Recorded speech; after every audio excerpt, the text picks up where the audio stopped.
Je vous remercie d'être là. Je remercie M. Gudin-Vellerin et toute l'équipe de la médiathèque d'Émile Zola, de la métropole Montpellier, de l'aide précieuse qu'ils nous ont apportée pour la mise en place de l'exposition.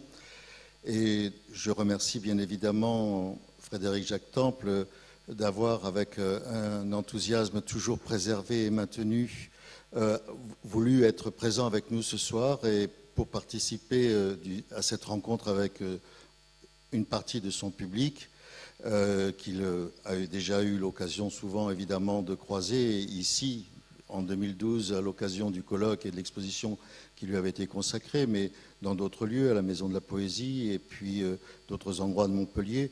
Vous connaissez bien Frédéric Jacques Temple, c'est une figure tellement importante dans l'histoire de la ville de Montpellier, dans son histoire littéraire, dans son histoire artistique. Et je dirais, il y a en lui quelque chose du totem, d'une certaine manière, de la figure tutélaire. Et lorsqu'on est un jeune éditeur comme moi, jeune pas par l'âge, mais par le nombre d'ouvrages et le moment où j'ai commencé, il est évident qu'on ne peut pas ne pas penser à toute son histoire, non seulement de poète, mais aussi d'éditeur, puisqu'il avait un petit local, on en parlait tout à l'heure, rue Saint-Firmin, où il montrait sa maison d'édition La Licorne, et puis à travers, plus tard, il a rencontré quelqu'un aussi avec lequel on a fait un ouvrage en commun avec Frédéric Jacques Temple, qui est Alain Clément, avec lesquels, là aussi, quelque chose autour du livre s'est noué. Donc pour un éditeur montpelliérain, comme je le suis, il est évident que cette figure est vraiment une figure fondatrice, une figure fondamentale. Et donc je suis vraiment très heureux qu'il puisse d'être là et d'avoir surmonté toutes les difficultés de l'âge pour venir voilà, nous accompagner dans cette rencontre. Et puis, on célèbre Frédéric Jacques Temple et on va découvrir le travail de David Huguenin, que là, à l'inverse, peut-être peu ici connaissent. Et nous avons rencontré en différents, disons que j'ai croisé en différentes occasions, à la fois parce qu'il venait régulièrement à l'Espace Méridiane et à la Galerie Elma de ces dernières années. Nous avions eu souvent l'occasion de discussions artistico-philosophiques en différents moments, en différents endroits. En particulier, on avait passé un long moment à Bages, lorsqu'il y avait eu l'exposition de Pierrette Bloch. Et c'était du temps plus qu'un soir de vernissage, et c'était très bien comme ça. Et puis ensuite, il avait participé en tant que photographe, mais là je dirais plutôt à travers l'aspect technique de la photographie in situ. Donc on avait eu aussi l'occasion d'un travail dans le cadre d'un catalogue. Et puis il m'a fait une proposition qu'on a discutée ensemble, on va en reparler tout à l'heure, donc d'une exposition autour de toute une série de photographies qui ont été réalisées sur plusieurs années, hein, c'est 2009-2015 en gros, donc autour de l'étang de Thau. Et je lui ai dit, chiche, on peut y aller, on va aller voir comment ça peut se transformer en livre, parce que la grande difficulté, c'est comment on passe effectivement de quelques images qui ont par elles-mêmes leur autonomie et leur sens et leur dimension et leur format et leur qualité photographique à leur transposition dans un livre qui évidemment n'a plus le même format, est sur un autre support, a un rythme de visibilité qui est très différent de celui d'une exposition. Et donc il faut toujours garder, je dirais, l'aspect très expérimental du passage de l'un à l'autre. Hein. On peut le réussir, mais on peut y échouer. Et à ce moment-là, donc David m'a dit je vais essayer de proposer à Frédéric Jacques Temple, qu'il connaissait, d'écrire quelque chose sur les photos, autour des photographies, on ne peut pas dire autour des photographies ou avec les photographies. Donc effectivement, comme j'avais travaillé avec Frédéric Jacques Temple pour le livre sur le musée Fabre, qu'on se connaissait, j'étais très content évidemment de cette proposition. Je connaissais un peu, je ne suis pas du tout un spécialiste de cela, mais je connaissais tout de même la poésie de Frédéric Jacques Temple et l'importance qu'avait effectivement, je dirais, le littoral languedocien dans sa poésie. Et je trouvais qu'effectivement, cette sorte de concordance, de consonance entre les photographies et une partie de la poésie de Frédéric Jacques Temple, qu'il ne faut pas évidemment réduire à quelque chose qui serait ancré uniquement dans cet espace du littoral.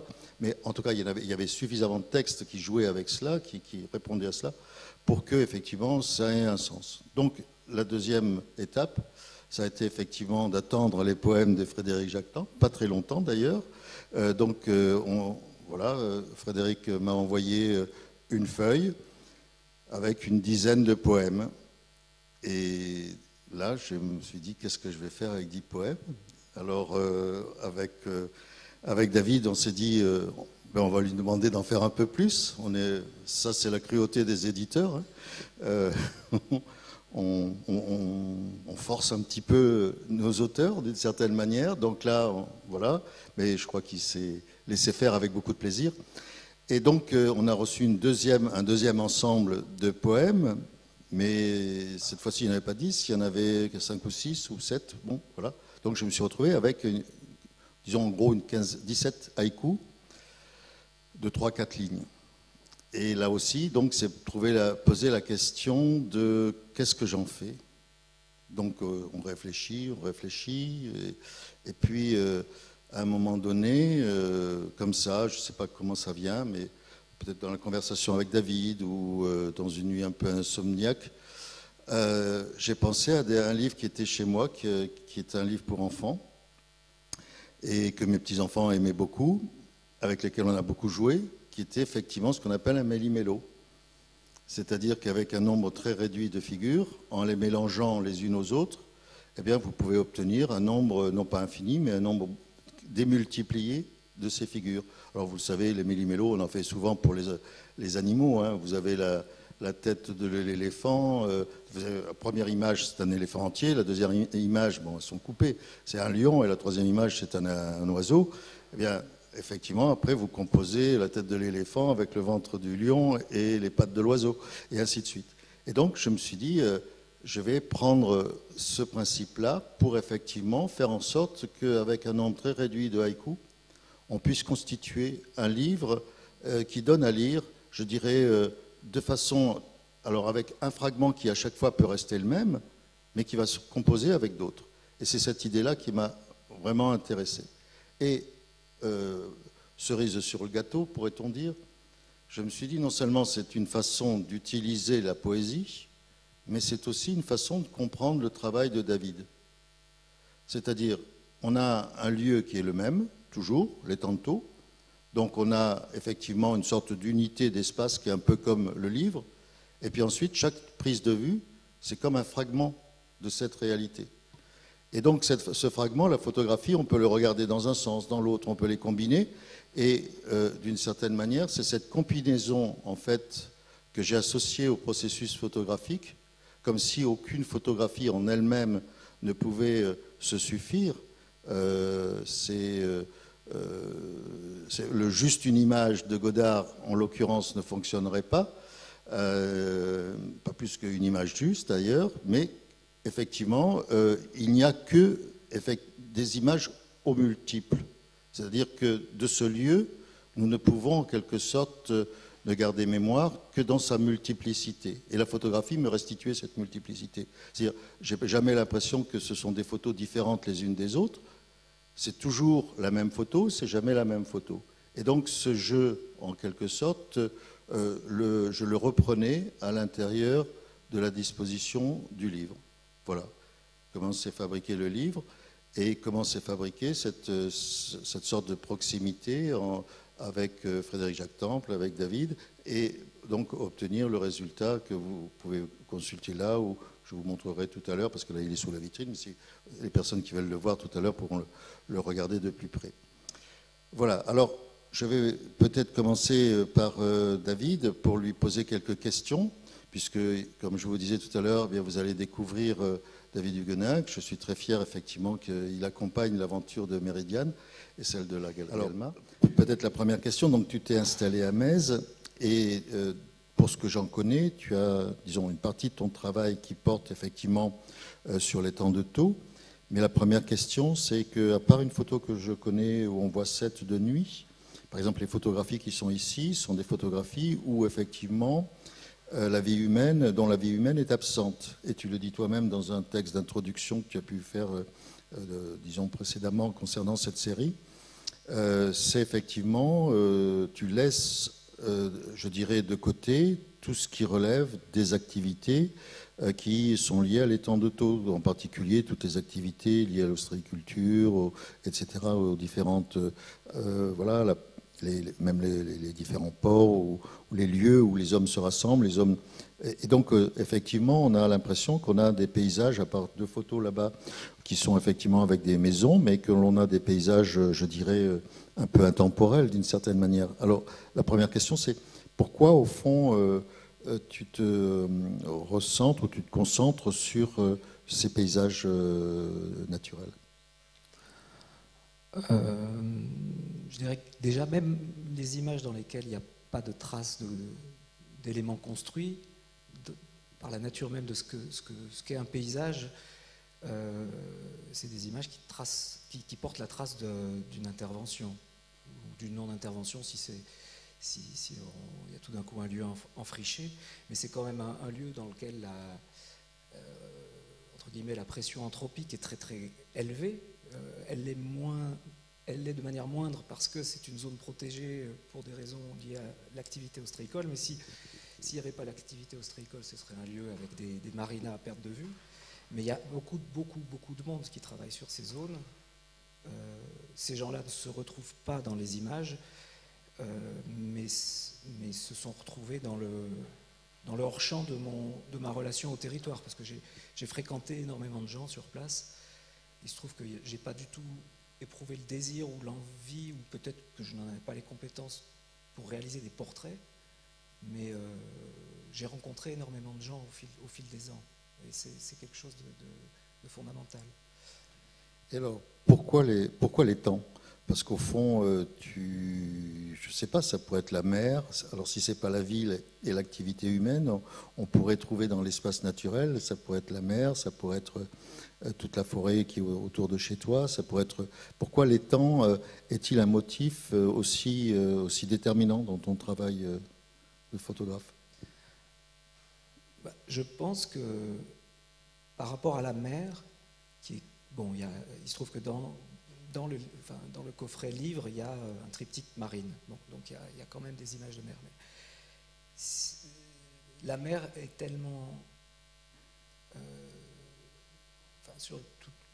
que ce soit les plans symboliques ou picturaux, tellement entre guillemets inatteignable, que l'espace et l'échelle de l'étang de Thau était quelque chose qui était plus, non pas à ma mesure, mais plus proche et plus, je pense, plus vivant aussi pour moi. Pas plus vivant, c'est pas le terme, mais c'est un lieu en plus, bon, la mer, il y a toute une période, par exemple pendant l'été, où elle n'est pas fréquentable, ou alors elle est fréquentable très tôt le matin ou très tard le soir, donc qui sont un peu les heures de mes prises de vue, mais la mer fait l'objet d'une monoactivité l'été. L'étang, pas du tout. L'étang reste parcouru, reste un lieu de travail.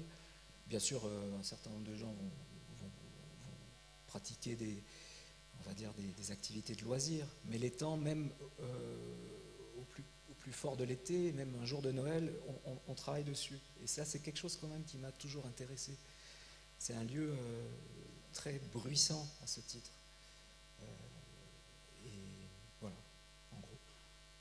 Alors, est-ce que tu peux décrire ce protocole que tu utilises? C'est le mot que tu utilises, protocole, oui. Je le reprends. Ton protocole qui concerne justement la façon dont tu t'installes, je dirais, et avant l'aurore et juste avant le crépuscule, sur tes lieux de prise de vue. D'abord, quel appareil tu te sers? Pourquoi effectivement, c'est à ce moment-là que tu fais tes photographies? Est-ce que tu as recherché les territoires avant? Est-ce que tu as fait des repérages? Est-ce que c'est-à-dire, est-ce que tu peux décrire concrètement l'ensemble des gestes qui te conduisent à faire à un moment donné une prise de vue? Alors, c'est un travail qui est réalisé à la chambre photographique, qui est un appareil de grand format en procédé argentique. Vous avez certainement tous vu déjà des opérateurs en chambre photographique, c'est-à-dire qu'on travaille avec le cadrage se fait sur un miroir dépoli, je travaille avec un voile noir, et le protocole technique pour réaliser une prise de vue est plutôt lent, c'est-à-dire qu'à partir du moment où on se dépêche, on rate l'image, c'est à peu près immanquable. Et je me suis rendu compte que quand je me rendais sur les lieux, à de nombreuses reprises, il y avait un moment très, très spécifique qui était ou à l'aurore ou au crépuscule où les lumières m'intéressaient. Pas le coucher de soleil, mais par exemple juste après. Pas le lever, juste avant. Et comme le processus de prise de vue est très lent, moi, il me fallait être sur ces emplacements bien avant le lever du soleil ou bien avant qu'il se couche pour pouvoir être, on va dire, en capacité de réaliser une prise de vue au moment où la lumière m'intéressait. Donc j'ai écrit ça dans un petit texte, mais c'est à prendre au 3e degré. En quelque sorte, la pratique photographique m'avait trouvé le moyen d'avoir une excuse pour aller voir des couchers de soleil. Sans les prendre en photo, mais pour y assister en fait. Et il y a une autre chose sous-jacente ou plutôt débordant toute cette histoire-là, c'est que j'ai jamais voulu faire de projet. Il n'y a pas de projet. Mon projet, c'est un projet de vie dans lequel la fréquentation du territoire était pas mon quotidien, mais une pratique régulière. Et puis, comme je suis photographe, je me munissais de mon appareillage technique, mais j'ai jamais nourri le projet de me dire je vais faire une série sur les temps d'auto. En fait, il se trouve qu'au gré des années, les images se sont décantées. Et voilà, mais ça a été très long justement, parce qu'il n'y avait pas d'intention en fait. Alors pourquoi ce titre, La couleur de l'air? Parce que je ne sais pas, en photographie, vu comme ça de façon très extérieure, soit on a l'impression que l'on est avec des choses ou des personnes traitées comme choses, c'est-à-dire qu'il y a une sorte de rapport à l'objet, à l'objectivité d'une certaine manière, à la matérialité présente, physique, matérielle, auquel la photographie, d'une manière ou d'une autre, rend hommage ou prétend détruire, etc.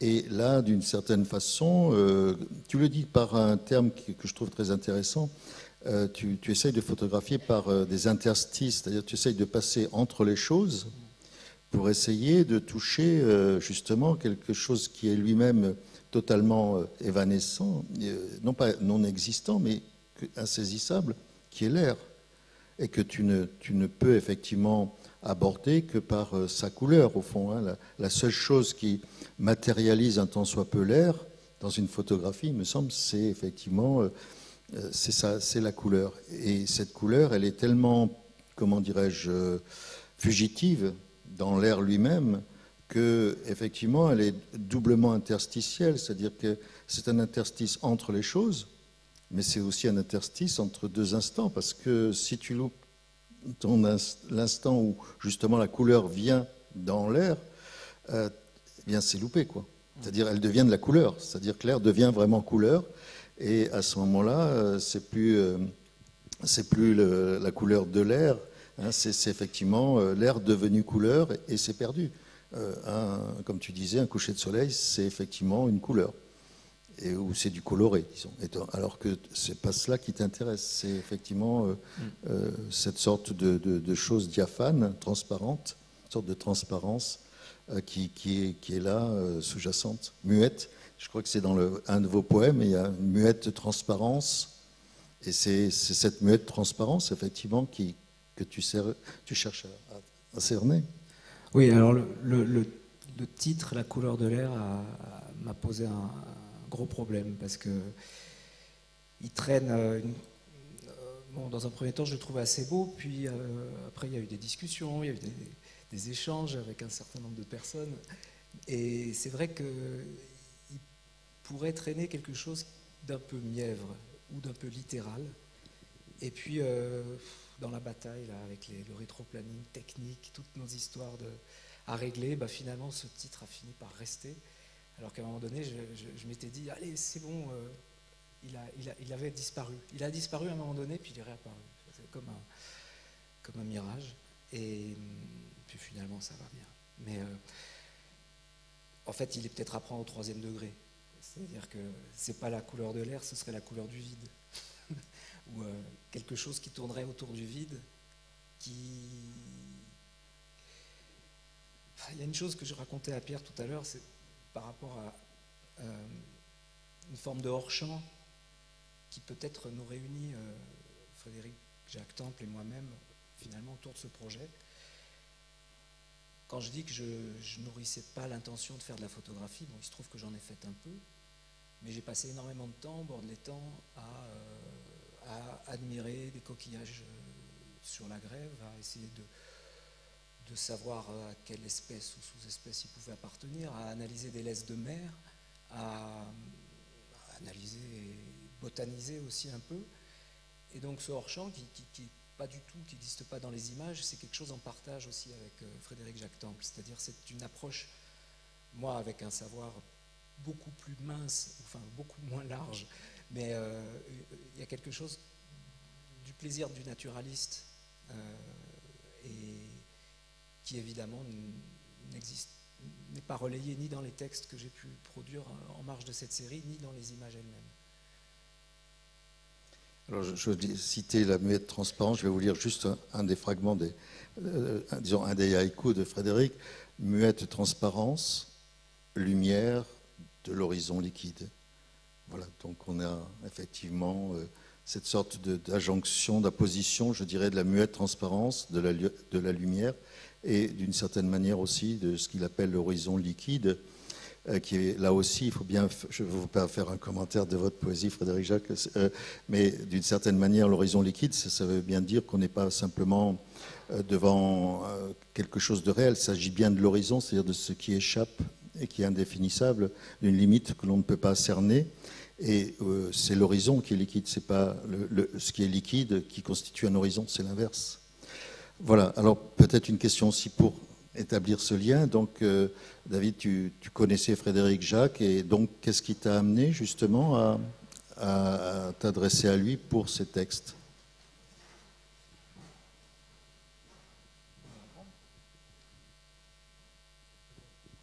En fait, Pierre me demande pour quelle raison je vous ai contacté. Pierre me demande d'où vient notre relation, enfin à partir de quel moment on a été en relation. Je pense que c'est un mystère.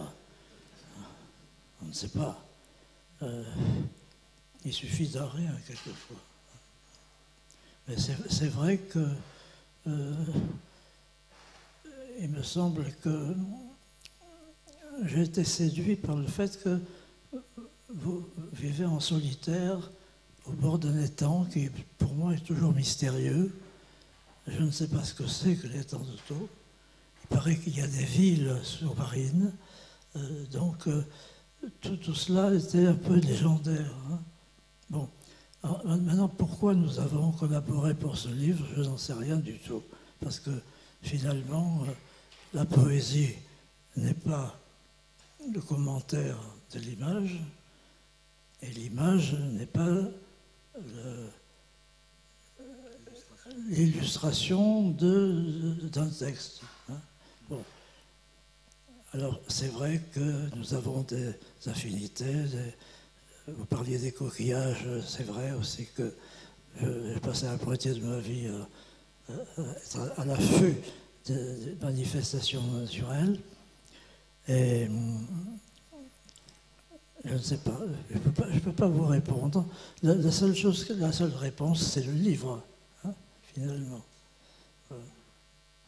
Mais Frédéric, comment vous avez abordé justement l'idée de faire ce livre? C'est-à-dire, est-ce que vous avez eu une sorte d'inclination ou d'inclinaison spéciale, spécifique pour le livre par rapport à d'autres choses que vous étiez en train d'écrire?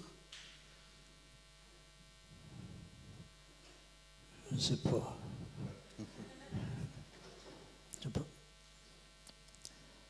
Il y a des questions auxquelles je ne peux pas répondre. Parce que, justement, David me disait tout à l'heure, on en parlait. Je constate ce qui est arrivé. Parce que David me disait qu'il trouvait que ces poèmes avait une sorte de concision qu'il n'y a pas dans des poèmes antérieurs, qui sont, même s'ils sont brefs. Il est évident que je ne pourrais pas faire des poèmes de 3 pages pour chaque photographie. Hein. Oui.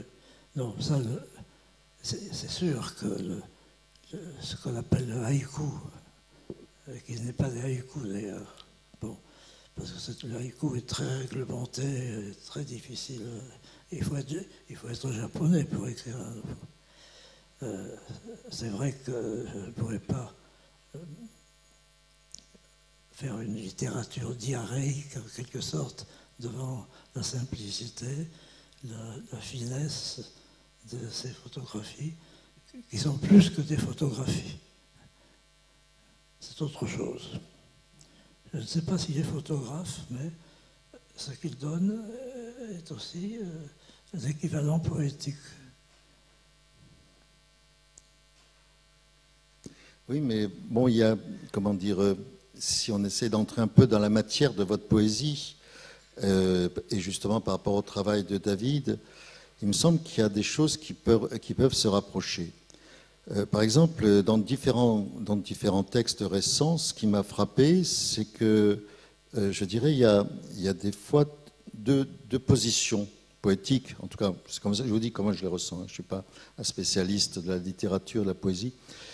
Il y a des poèmes où vous décrivez les choses, elles sont là, elles sont devant vous, ce sont d'ailleurs souvent des poèmes liés à votre mémoire, aux souvenirs que vous avez d'un tel lieu, voilà, tel endroit, et là viennent, je dirais comme une sorte de traîne, viennent toute une série de choses qui constituent un paysage, je dirais, un paysage intérieur, ou une table où on a déposé tout ce qu'il faut pour accueillir.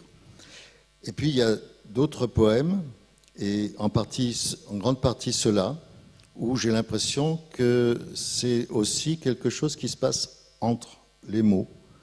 C'est-à-dire qu'en fait, vous dites quelque chose qui, en réalité, nous invite et nous oblige à essayer de percevoir ce qui n'est pas dit.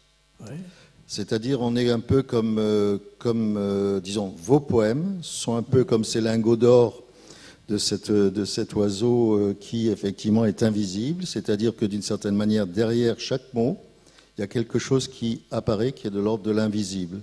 C'est-à-dire comme si, au fond, le langage, non pas qu'il masque, mais il ne peut pas découvrir. Il ne peut que faire signe vers quelque chose que nous ne connaissons pas. Alors, c'est les mots, et je dirais, c'est à travers les mots, c'est un peu comme dans les sensations proustiennes, c'est-à-dire que d'une certaine manière, une sensation indique quelque chose qui est un fragment d'une mémoire que l'on ne reconstituera pas, et qui est peut-être encore plus que fragment d'une mémoire, qui est peut-être le fragment d'un monde, et parfois même d'une divinité, puisque parfois, par exemple, vous dites le feuillage est bien le masque de dieux obscurs, et que donc, d'une certaine manière, voilà ce qu'indique le feuillage. Quand nous regardons le feuillage, entendons dans le bruit du feuillage quelque chose qui appartient à on ne sait pas quoi, puisqu'en fait, la seule chose qui est nommée, c'est des dieux obscurs, mais on ne sait pas ce qu'ils sont. Oui, mais ça, c'est le langage poétique. Hein, de même que les photographies de David sont la lutte avec la lumière. Et la poésie, c'est la lutte avec les mots. Je ne pense pas que David ait pu présenter des photos de reportage, par exemple, et me demander d'en faire des haïkus. C'est pas possible.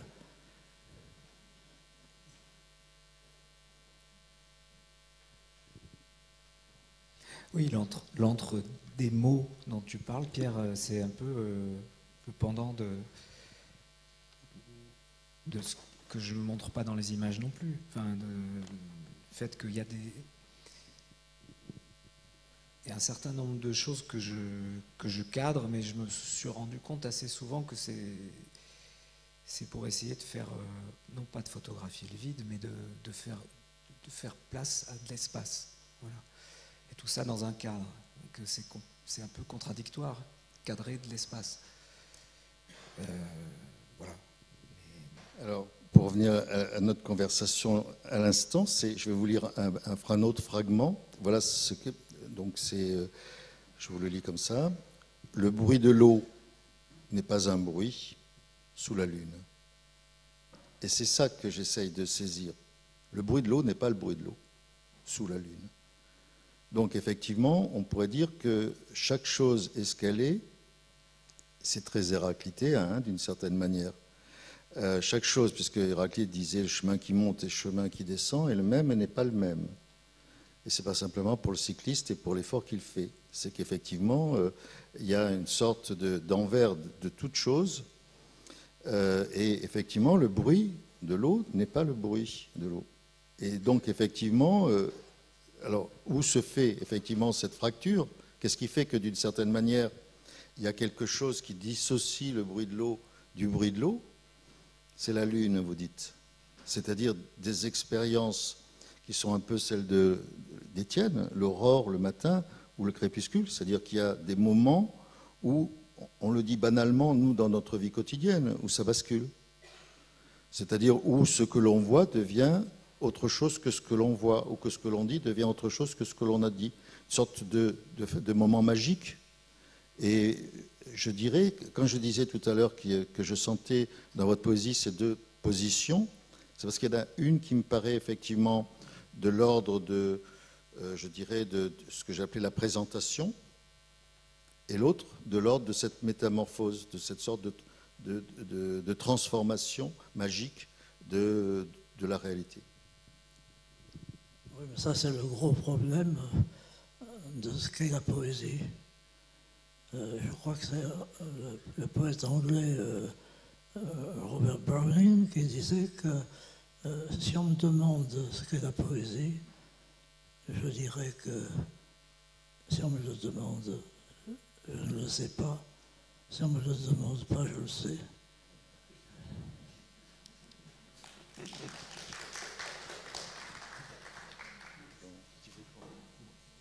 Vous voulez lire, André? Oui. Vous l'avez?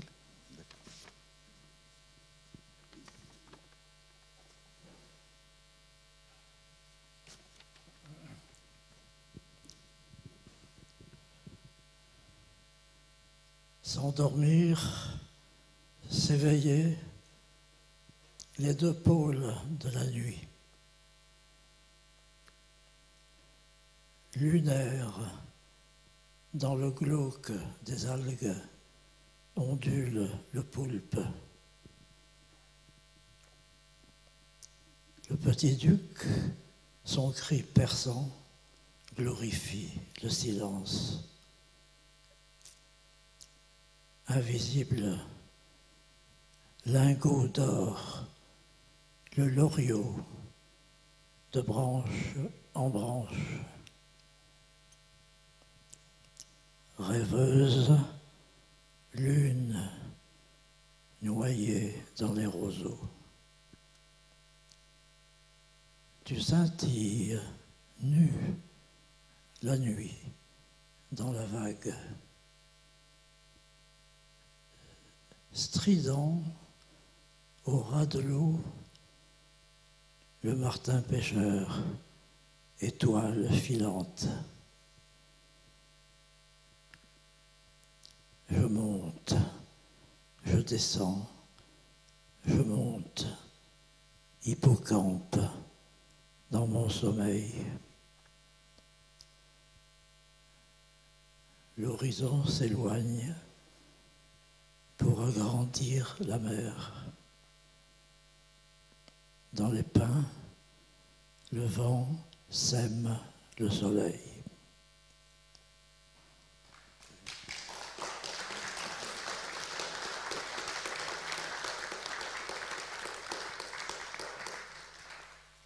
Voilà, merci beaucoup. Si vous voulez peut-être poser des questions à David ou éventuellement à Frédéric ou à moi-même, voilà, on est encore là pour un petit moment, je pense. Il n'y a pas de...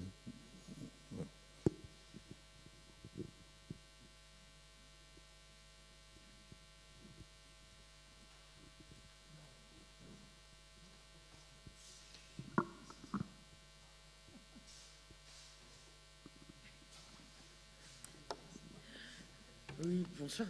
Je voulais demander à Frédéric Jactemps si c'est la première fois qu'il fait un livre justement avec un photographe. Parce qu'avec des peintres, évidemment, c'est une aventure commune qu'il a souvent conduite. Mais avec la photographie, je me demande si c'est la première fois.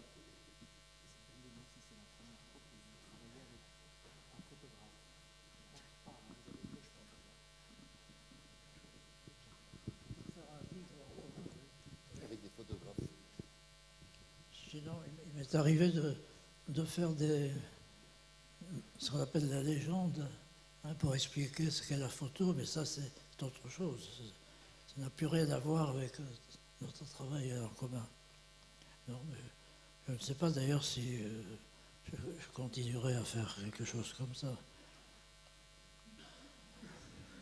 Je suis trop vieux maintenant.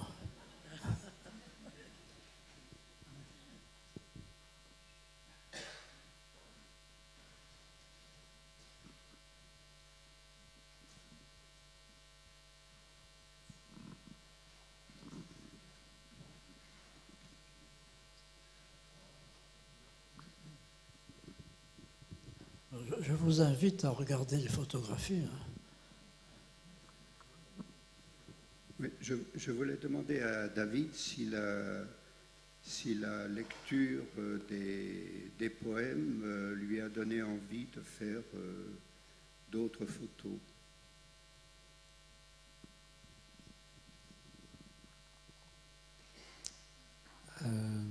Ça m'a plus... Comment dire? Non, ça a plus produit un contentement très profond qu'une envie prospective, en fait. Parce que voilà, c'est un travail assez de longue date, on va dire, qui se clôt. Ça ne veut pas dire que je ne vais pas continuer à photographier les temps, mais là j'ai eu un grand plaisir à tourner une page avec les mots de Frédéric Jacques qui sont voilà, dans cette forme finalisée. C'est pour l'instant... Alors, pour répondre précisément à votre question, non. Mais voilà. Désolé. Et juste, je me permets d'apporter un petit éclairage sur la genèse de cette histoire-là. Il y a une chose à laquelle on tenait beaucoup, c'était effectivement de ne pas être dans... Je livre à Frédéric Jactemps un corpus d'images sur lequel il va écrire, où lui m'aurait soumis un certain nombre de textes qui devraient susciter des images mentales que je me serais chargé après d'aller réaliser. On est vraiment dans quelque chose qui est ailleurs, qui se passe ailleurs. J'avais une série d'images à un moment donné que je voulais lui laisser. Il m'a dit non, je les ai vues, vous voulez remportez-les. Et finalement, je crois que la rencontre, elle se fait vraiment aussi hors champ, c'est-à-dire que à un moment donné, tout à l'heure, Frédéric Jacques me dit, elle est où l'agave? Bon, parce qu'il se trouve qu'à un moment donné, il y a eu une évocation d'un agave, et qui existait dans la maquette initiale du livre. Puis cette maquette a évolué, l'agave n'est plus. Mais le haïku, qui renvoyait quand même, là pour le coup, à quelque chose de réel, un agave, le haïku demeure. Donc en fait, voilà, il y a eu une espèce de maturation où les choses ont... on ne peut vraiment pas tomber là dans la littéralité, puisqu'en fait des images qui ont été soumises à Frédéric Jacques ont disparu du corpus et ne figurent plus dans le corpus final. Et elles ont quand même servi pour l'échange, pour produire le début d'échange, on va dire.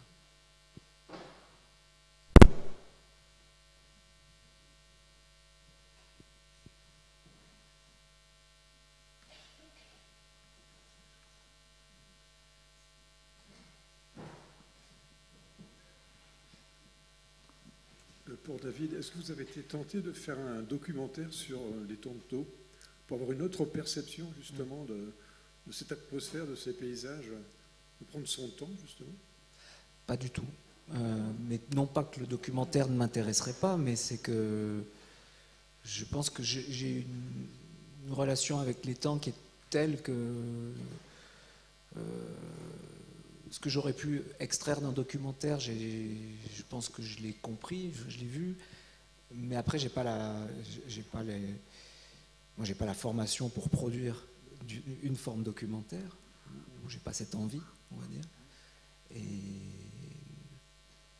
Mais voilà, ça aussi, ça existe hors champ. C'est-à-dire, j'ai discuté pendant des heures, des soirées ou des matinées entières avec des ostréiculteurs. Je connais leurs problématiques. Voilà, tout ça, ça c'est passé quand même dans le. C'est dans l'épaisseur de l'expérience que j'ai. Il me vient à l'instant une idée, c'est que la prochaine fois, je ferai les photographies et David fera les poèmes. Et moins documentaire.